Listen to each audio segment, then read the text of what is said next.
The first time I was returned to the shelter, I still believed in people.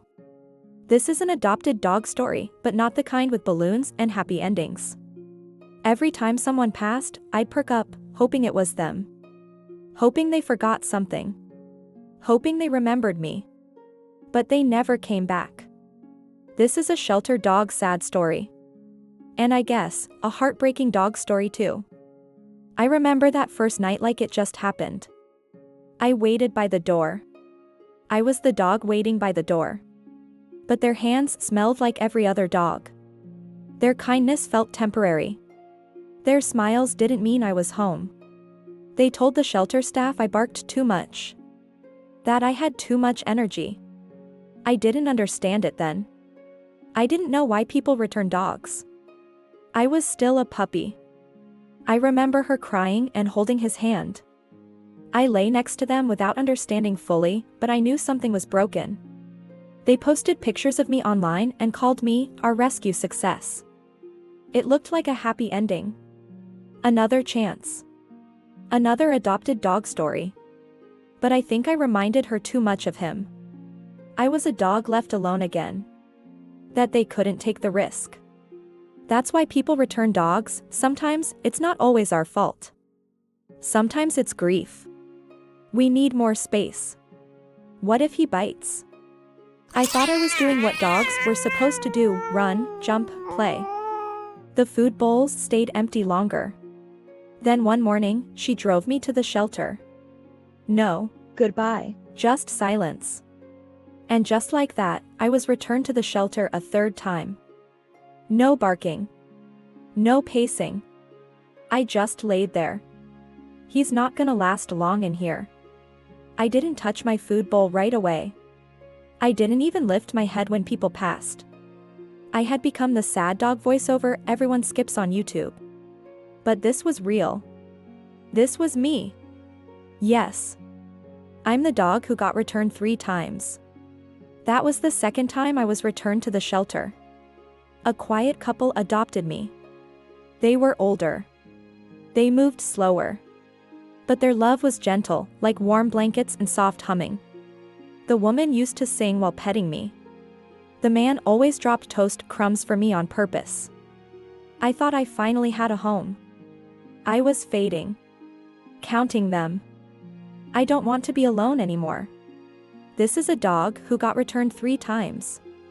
He's been through a lot. Ignoring them. I didn't bother hoping anymore. No leash. No commands. Just trust. I had stopped dreaming of homes, couches, or toast crumbs. Emotionally, I was done. This was a rescue dog story with a twist. One where the dog loses hope. But apparently, that was too much for them. Maybe a reason to stand by the door again. He knelt in front of my kennel, one hand resting on a cane, the other gently extended toward me. The それでは staff gave ま me た次の treats. 動画でお会いしましょう。 They used soft voices. Then came the second chapter of my emotional dog story. But one night, he didn't get up from his chair. Things changed after that. She walked slower. Laughed less. This time, they said it was about vet bills. That was the first time I stopped wagging my tail. I didn't bark at the new people.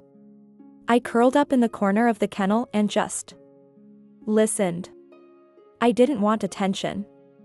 I didn't want affection. I just wanted quiet. And then came my third family. A young couple. They smiled a lot. But it didn't last. A few weeks in, she stopped playing with me. He started closing doors. They whispered things I didn't understand. The baby's coming soon. When the baby arrived, I was pushed aside. Gates blocked me from every room. I started sleeping in the laundry room. I heard them argue late at night. They said I was shedding too much.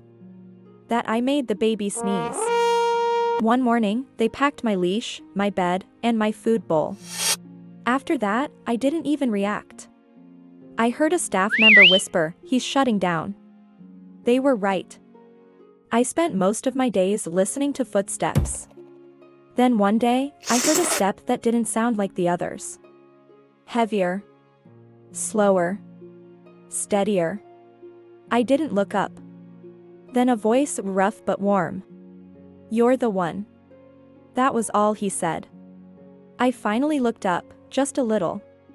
There was a man in a long brown coat and an old hat. He didn't whistle. He didn't make silly kissy sounds. He just waited. I stood. Slowly. Bones aching. Tail still. I walked to him.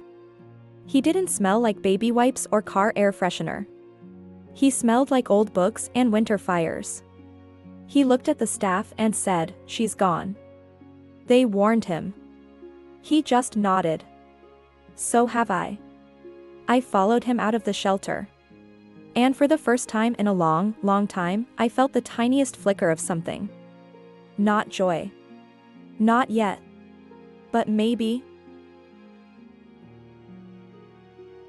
The first thing I noticed when we got home was the quiet. Not the silence of a shelter, heavy and sad. This was peaceful. The kind of quiet where time moves slower, and the walls don't echo with barks and cries. Just opened the door, pointed to an old rug, and said, "That's yours if you want it." It was the sound of one heartbeat, living alone, waiting for company. He didn't say much. I circled twice and laid down. The floor was cool, the air smelled like pine wood and old leather. And there, in that stillness, I realized something. I wasn't waiting by the door this time. I wasn't hoping they'd come back. Because for the first time, I was home. When he read, I listened to the paper rustle. But I think I'd like to see it again. Just once. Said she was gone for 3 years now. That the house had been too quiet since. That he'd wake up sometimes expecting to hear her laugh. When he watched the mountains from the porch, I rested my head on his boot. He cooked bacon in the mornings. Always 2 pieces. One for him. One for me. First to the mailbox.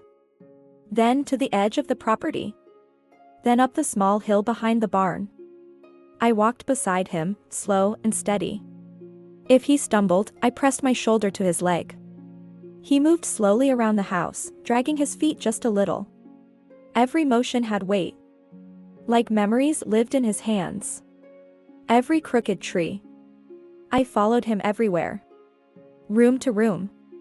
When he sat, I curled up at his feet. He talked to me more than he talked to anyone else. He told me about her, his wife. Their favorite trail. Said he hadn't gone up there since she passed. Thought she might like to see this place again. He told me about their hikes. "I'm not as steady as I used to be," he said one day. So we started training. Not me, him.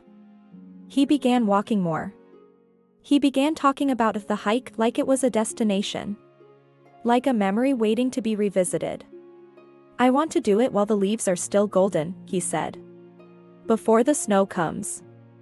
I didn't understand time the way humans do, but I could feel it in his voice. Like he was racing something invisible. One morning, he packed a bag. Water. A thermos. A picture of her.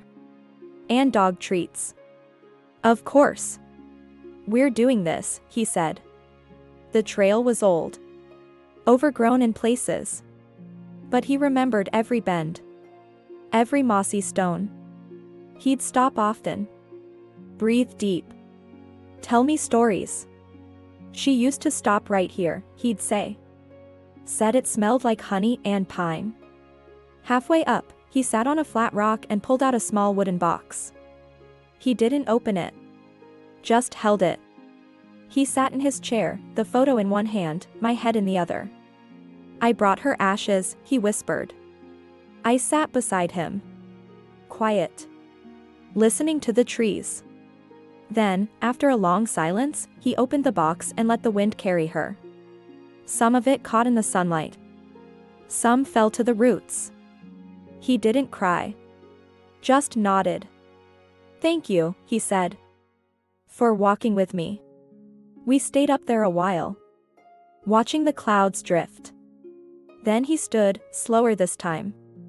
"Let's go home." The way back was harder. His legs shook. He leaned on me more. At one point, he stumbled and fell. He laughed. "Well," he said, "guess I'm not 20 anymore." I barked. "Just once." He smiled. Called it a rescue dog story with a twist. When we reached the bottom, the sky had turned soft pink. He looked at the house. A backyard. A little boy who calls me hero. "I think she saw it," he said. "I think she saw us." That night, he lit a fire. "I used to be scared of dying alone," he whispered. "But not anymore." He closed his eyes. And he didn't open them again. But I like to believe it's also a peaceful one. I knew. I didn't panic. I didn't bark. I just stayed by him, like always. They found us the next morning. I was still at his side. They said it looked peaceful. Like we'd both fallen asleep there. The shelter took me back, just for a little while. But this time, my story didn't end there. They shared his note. He left one. Said I saved him. That I was the only one who truly understood what he was carrying. That I was the heart of his last chapter. They posted it online. People cried. People shared it. A week later, a woman showed up. Said she wanted to give me a new story. One that didn't end in a shelter. So here I am. With a new bed. But I still think of him. The man in the hat. And that trail. And the way the wind carried her ashes into the golden trees. This will always be an emotional dog story. Because I wasn't just a dog who got returned 3 times. I was the dog who stayed. Right until the very end. And maybe, that's the kind of adopted dog story people need to hear more often.